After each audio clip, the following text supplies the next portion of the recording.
My name is Hemant Swadhu. I'm so excited to speak with you all.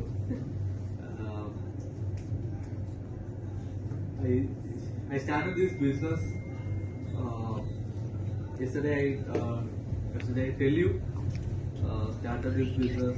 Booming is very high. At the only 24 age, only 24 days, I qualified the 2-day type contest and the youngest child achiever in the history of industry.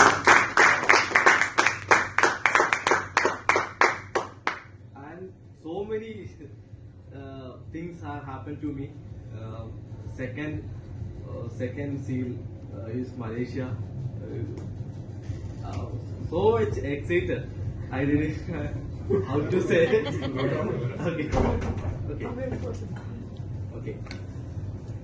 I will tell you all in Malayalam. I'm a little bit nervous.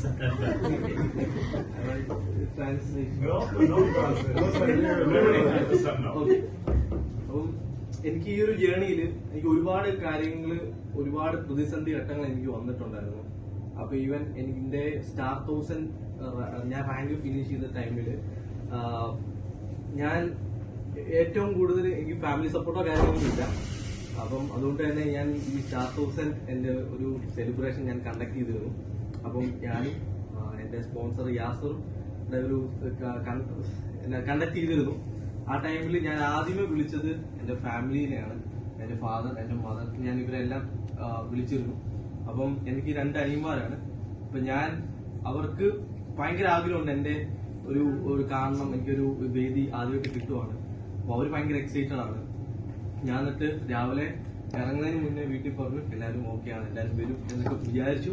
ഞാൻ എല്ലാ കാര്യങ്ങളും പോസിറ്റീവായിട്ട് പ്രാർത്ഥിച്ച് വീട്ടിൽ നിന്ന് ഇറങ്ങി. ഈ സെലിബ്രേഷന്റെ ഒരു 15 മിനിറ്റ്സ് ബാക്ക് ഇവരെ കാണാത്തോണ്ട് ഞാൻ അപ്പനെ വിളിച്ച ടൈമിലാണ് അപ്പം പറയുന്നത് ഇതിന്റെ പരിപാടിക്കാണ് ഞാൻ വരുന്നില്ലെന്ന് പറഞ്ഞു. അപ്പം ഞാൻ നോക്കുമ്പോൾ യാസറിന്റെയും ഇതുണ്ടായിരുന്നു. അപ്പം യാസറിന്റെ വീട്ടുകാരുപരി അവന്റെ കുറെ ഫാമിലി മെമ്പേഴ്സ് അടക്കം തന്നെ വന്നു. അപ്പൊ ഞാൻ നോക്കുമ്പോൾ നമ്മള് വിളിച്ച ഏറ്റവും ആദ്യമേ വിളിച്ച് നമ്മുടെ ഒരു അച്ചീവ്മെന്റ് കാണാൻ വീട്ടുകാരില്ലല്ലോ, നിന്റെ സെലിബ്രേഷൻ ആണെങ്കിൽ ഞാനില്ല എന്ന് മുഖത്തടിച്ചോളൂ വന്നു. അപ്പൊ ആ ടൈം ഭയങ്കര ഇതായിരുന്നു. അപ്പൊ അത് കഴിഞ്ഞിട്ട് ഒരുപാട് സാക്രിഫൈസ് വന്നിട്ടുണ്ട്. എനിക്ക് ഒരു 10 മണിയൊക്കെ കഴിയുമ്പോൾ തന്നെ എന്റെ വീട്ടില് ഗേറ്റ് അടയ്ക്കും. അപ്പൊ അമ്മ ഇസ്രായേലാണ്, റേഡിയോളജിസ്റ്റ് ആണ്. അപ്പൊ അതുകൊണ്ടൊക്കെ തന്നെ അമ്മ ഉണ്ടായിരുന്നെങ്കിൽ നമുക്ക് എന്തെങ്കിലും ഫുഡ്, ബാക്കിയുള്ള കാര്യങ്ങൾ. ശരിക്കും പറഞ്ഞു കഴിഞ്ഞാൽ ഞാൻ എന്റെ ഈ ഒരു ജേണിയുടെ, അതായത് തായ്ലൻഡ് ഞാൻ ക്വാളിഫൈ ചെയ്തു. ഞാൻ ശരിക്കും ആ ഒരു കാര്യം പറയാൻ വേണ്ടി ആഗ്രഹിക്കുന്നു. ഞാൻ ക്വാളിഫൈ ചെയ്ത് കഴിഞ്ഞപ്പോൾ ഞാൻ ആദ്യം എന്റെ വീട്ടിൽ പറഞ്ഞ ടൈമിൽ തന്നെ അപ്പം പറഞ്ഞു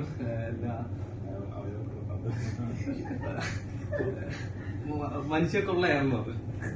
അപ്പം അങ്ങനെ പറഞ്ഞു. അപ്പൊ ഇവര് പറയുന്നത് നമ്മള് മാറുന്നില്ല. അങ്ങനെ ഞാൻ പിന്നെ മുമ്പോട്ട് പോയി. അങ്ങനെ എനിക്കൊരു 2-3 ദിവസത്തോളം എനിക്ക് വീട്ടിൽ നിന്ന് ഫുഡ് തന്നിട്ടില്ലായിരുന്നു. അപ്പൊ അങ്ങനെയൊക്കെ കഴിഞ്ഞ് എനിക്ക് വീട്ടിൽ നിന്ന് ഞാൻ ഒരു കറക്റ്റ് പറഞ്ഞ ഒരു 50 ദിവസത്തോളം ഞാൻ വീട്ടിൽ എന്റെ കാർ പോർച്ചിൽ കിടന്നിട്ടുണ്ട്. അതുപോലെ തന്നെ ഈ വർക്ക് കാര്യങ്ങളൊക്കെ ഭയങ്കര ടയർഡാണ്. അതുപോലെ തന്നെ ഞാൻ എന്റെ വീട്ടിൽ കയറുമ്പോൾ തന്നെ ഒരു സ്റ്റെപ്പാണല്ലോ, അതിനെ നമുക്ക് കിടക്കാനുള്ള സൗകര്യമൊന്നുമില്ല. സ്റ്റെപ്പ് ആകെ ഇത്രേ ഉള്ളൂ. ഇവിടെ നമുക്കൊരു പറമ്പും കാര്യങ്ങളൊക്കെ, റബ്ബർ പറമ്പൊക്കെ ഉള്ളതുകൊണ്ട് തന്നെ ഭയങ്കര കൊതുവും ഭയങ്കര ശല്യമൊക്കെയാണ്. നമ്മൾ ഇത്രയും വർക്ക് എടുത്ത് ടയർഡായിട്ട് വരുന്ന ടൈമിൽ നമുക്ക് ഡോർ ഓപ്പൺ തരത്തില്ല. അപ്പം ഞാൻ രാവിലെ 6:30 ആകുമ്പോഴായിരിക്കും ഡോർ ഓപ്പൺ ചെയ്യും. ഞാൻ ആ ഒരു ടൈം വരെ ഞാൻ ഇങ്ങനെ ഇരുന്നിട്ട് ആ ഓപ്പൺ ചെയ്യുന്ന ആ ഒരു ടൈം വെച്ചിട്ടാണ് ഞാൻ പിന്നെ കട്ടിലേക്ക് കിടന്നുള്ളത്. മിക്കപ്പോഴും എനിക്ക് ആ ഒരു ഇത് 2-3 ദിവസമൊക്കെ എനിക്ക് വീട്ടില് എന്റെ ശരിക്കും പറഞ്ഞാൽ എന്റെ ബെഡ് ഭയങ്കരമായിട്ട് മിസ് ചെയ്യുന്നുണ്ടായിരുന്നു. കാര്യം ആ കൊതുകടി, തണുപ്പ് നമുക്ക് വലിയ പാടാണ്. നമ്മൾ നേരം പോകാൻ വേണ്ടി നിൽക്കും. അപ്പം ശരിക്കും പറഞ്ഞാൽ എന്റെ ഒരു സ്ട്രഗിളിന്റെ ഒരു ഇതാണ്. ശരിക്കും പറഞ്ഞു കഴിഞ്ഞാൽ അങ്ങനെ ഒരുപാട് കാര്യങ്ങൾ ഇപ്പൊ പറയാനുണ്ട്. അതൊന്നും ഞാനിപ്പോ പറയുന്നില്ല. ഇനിയും എന്റെ ടാർഗറ്റ് ഇതാണ്. ഈ വരുന്ന 10 വീക്സിനുള്ളിൽ ഞാൻ 8 സ്റ്റാർ ഫാൻഡേഴ്സിനെ ഞാൻ പ്രൊഡ്യൂസ് ചെയ്യും. അതിന്റെ പ്ലാനിങ് ഞാനിപ്പം ഇട്ടിട്ടുണ്ട്. അപ്പം ടോട്ടൽ 160 സ്റ്റാർസിനെ പ്രൊഡ്യൂസ് ചെയ്യണം. ആ 160 സ്റ്റാർസ് എന്ന് പറയുന്നത് അറൌണ്ട് ഒരു 300-350 പ്ലാൻ എടുക്കണം. അതിന്റെ അകത്ത് ഡെയിലി ഒരു 5 പ്ലാൻ വെച്ച് എടുത്തു കഴിഞ്ഞാൽ 7 ദിവസം കൊണ്ട് 350 പ്ലാൻ കവർ ചെയ്യാൻ പറ്റും. എനിക്കത് ക്വാളിഫൈ ചെയ്യാൻ പറ്റും. അങ്ങനെ ഞാൻ അതിന് മുകളിൽ ഞാൻ ചെയ്യും. ഈ വരുന്ന സെപ്റ്റംബറിനുള്ളിൽ സിഗ്നേച്ചറിനുള്ളിൽ എനിക്കൊരു കാര്യമുള്ള, കഴിഞ്ഞ സിഗ്നേച്ചർ ഞാൻ സ്റ്റാർട്ട് ചെയ്യുന്നത് 1 വീക്ക് കഴിഞ്ഞിട്ടാണ് എന്റെ സിഗ്നേച്ചർ സ്റ്റാർട്ട് ചെയ്യുന്നത്. ഒരു ഈവന്റ്, ആദ്യത്തെ ഈവന്റ് കണ്ടത്. ആ ഒരു ഈവന്റിൽ ഞാനൊരു സ്റ്റാർ ആയിട്ടാണെങ്കിൽ ഈ വരുന്ന എന്റെ നെക്സ്റ്റ് സിഗ്നേച്ചർ ഞാനൊരു ഇപ്പോൾ എക്സിക്യൂട്ടീവ് ആയിട്ട്